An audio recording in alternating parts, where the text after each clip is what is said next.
سلامونه دوستانو، امید لرم چې تاسو ټول به روغ او جوړ او د لوی اختر دوهمه ورځ به مو په خیر پیله کړې وي او اوله ورځ مو په خیر تېره کړې وي. دوستانو تقریبا 11 بجې دي، بس ما سایکل راواخیسته او راووتم بیرون ته.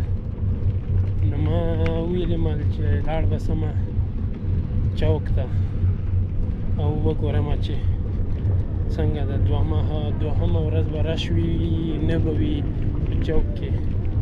نو دا ویډیو را سره وګورئ، زه ما همداسې چوک جادې کې ګورم، ویډیو هم جوړوم، سایکل هم چلوم، ګورو چې رش شته که نشته.